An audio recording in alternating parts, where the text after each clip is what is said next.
El mundo ha hecho de 2023 otro año crítico para la crisis alimentaria. Según el Programa Mundial de Alimentos, 783 millones de personas padecen hambre crónica. El 70% de aquellos que no tienen nada que comer vive en zonas en guerra o con mucha violencia.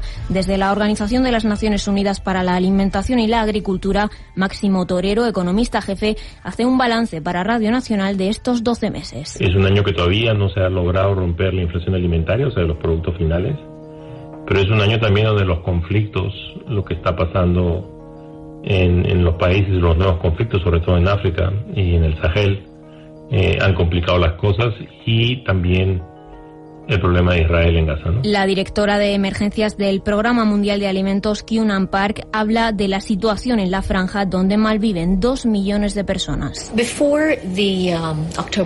Antes del 7 de octubre, el 33% de la población en Gaza padecía inseguridad alimentaria. Podemos decir con seguridad que en este momento se trata del 100%.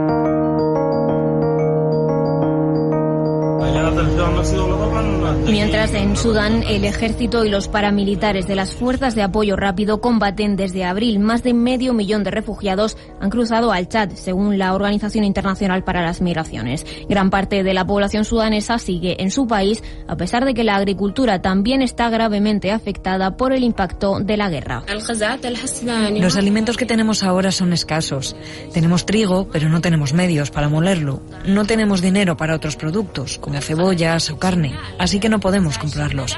Tratamos de vender algunas cosas, pero eso no resuelve el problema. La situación es difícil. Mi esposo y yo tenemos 4 hijos y es muy duro para nosotros. Nos dan comida, como un saco grande de 10 kilos, pero eso no nos alcanza ni para un mes. No es suficiente.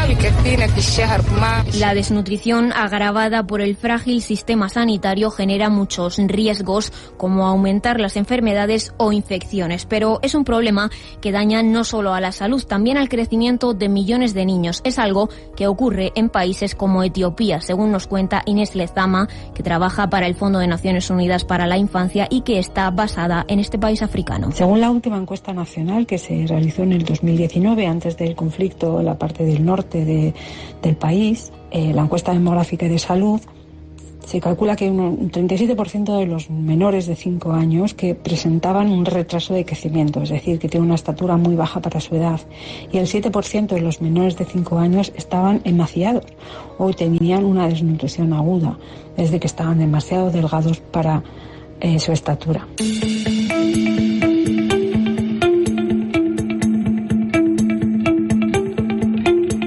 El número de personas en situación catastrófica es de 376.000, más del doble que lo registrado en 2020. La mayoría de los afectados viven en países como Yemen, Burkina Faso, Níger o Afganistán. Si la ayuda extranjera se interrumpe o se congela, ¿qué debemos hacer? No hay trabajo, no hay dinero, así que todos nosotros nos vamos a morir en la pobreza y de hambre. Necesitamos ayuda urgentemente. Solo tenemos una habitación sin aseo ni cocina. No tenemos comodidades, solo penurias en esta vida. En este país, que está en manos de los talibanes desde la toma de Kabul en 2021, incluso sedan a los niños para que se olviden del hambre. Fran Equiza, representante de UNICEF en Afganistán, en declaraciones a Radio Nacional. Millones de niñas y niños se despiertan con hambre y se acuestan con hambre cada día. Este año, 2,3 millones de niños y niñas se enfrentan a la desnutrición aguda y casi 900.000 de ellos necesitan tratamiento para la desnutrición aguda grave, que es una enfermedad potencialmente mortal.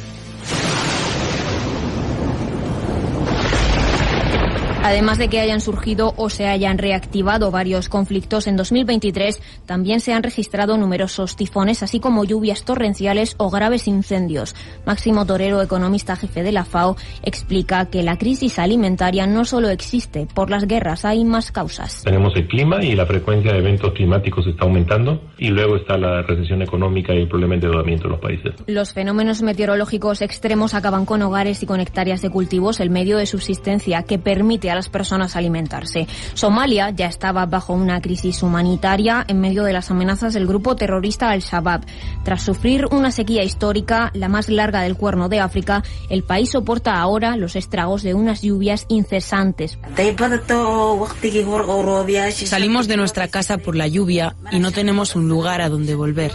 Ahora estamos en refugios de plástico. Encima de nosotros cae agua y debajo hay más. No podemos movernos, no tenemos nada. Pascual Kutat, jefe del Comité Internacional de la Cruz Roja en Somalia, cuenta que 700.000 somalíes se han visto obligados a abandonar sus casas. Siendo honesto, nadie conoce realmente las cifras concretas. Todavía estamos en la fase de rescate. Todo a nuestro alrededor es muy antihigiénico. Estamos preocupados por el brote de enfermedades, por lo que la asistencia sanitaria es una de nuestras prioridades. Eric Atekbo de UNICEF Somalia nos habla de cómo el cambio climático impacta en la salud de los menores. Los niños, afectados por las sucesivas sequías y otros peligros de este país, son el rostro humano de la emergencia climática mundial. La crisis medioambiental tiene un impacto devastador en el bienestar nutricional de los niños y las mujeres.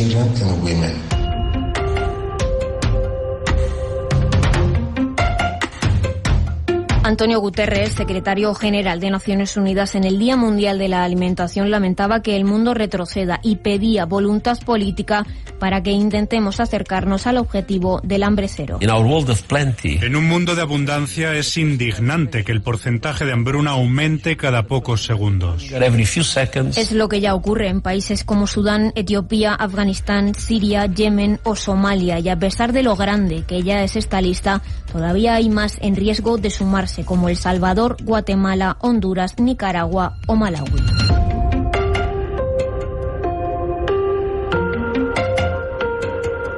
Isabel Dolera, Radio 5, Todo Noticias.